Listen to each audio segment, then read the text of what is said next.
Speaking of things that got screwed up last year, the entire Broncos team when Nathaniel Hackett was the head coach. Sorry, that was the only segue I could come up with, Nate.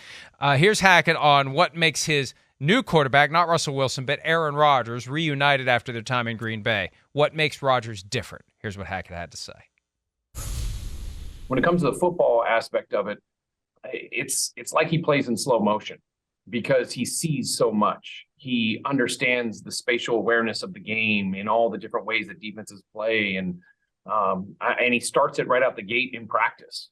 Just on the different. It's not just run a route on air; it's visualizing it. And when he's coaching and talking and putting the guys in the game, it's something that I've never seen enough. I mean, it's unbelievable. It's not just, hey, catch the ball and run. It's tuck it. Every single little intricate detail that a coach would say comes from Aaron because he's done this so long, and he's like another coach on the field, and he wants to become one with those guys wherever. When I was with him at Green Bay, and just even seeing it the limited time here in New York, I mean, he truly puts himself in the game. He tries to get the guys into the game, so every rep matters. Every rep is like we're in MetLife, and it's a critical playoff game.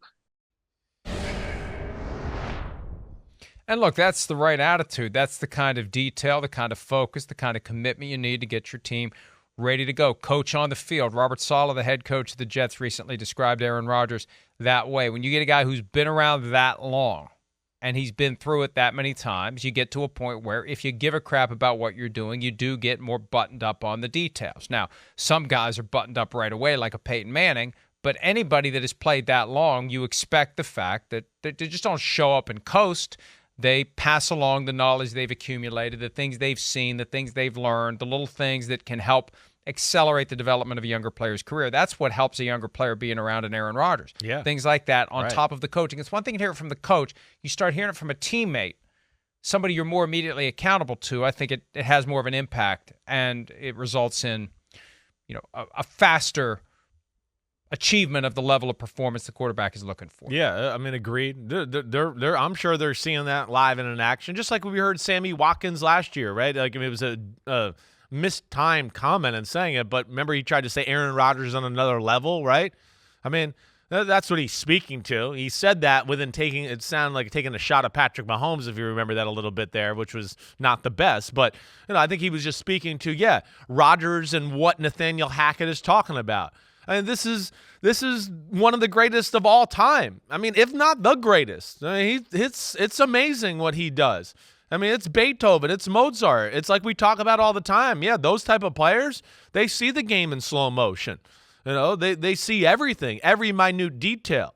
And one area where, when I saw this kind of on the rundown and saw some of these comments yesterday where I just went, we don't really give Aaron Rodgers enough credit in that department. Other than Peyton Manning, I don't know. Has there been more of a field general in football over the last 20 years? More of a, you've heard it when New England and Bill Belichick play, they're worried about, the team in Green Bay is good, but they're worried about what Aaron Rodgers is going to do at the line of scrimmage and get the team in the right play. Oh, we showed this defense. He checks it off. That's why it became a thing with Matt LaFleur, right? He was like, I want my audibles back. You wouldn't take audibles away from Peyton Manning. Why would you take them away from Aaron Rodgers? So he is special, and I don't think he always gets the credit he deserves in that department. But the Jets are finding out in a way here that this is, in a short or quick way, whatever I want to say there, that he's a special mind and he's a special player and he sees the game in a special way. Hi, it's Mike Florio. Thanks for watching PFT on YouTube. Hit subscribe for the latest news and analysis from Pro Football Talk.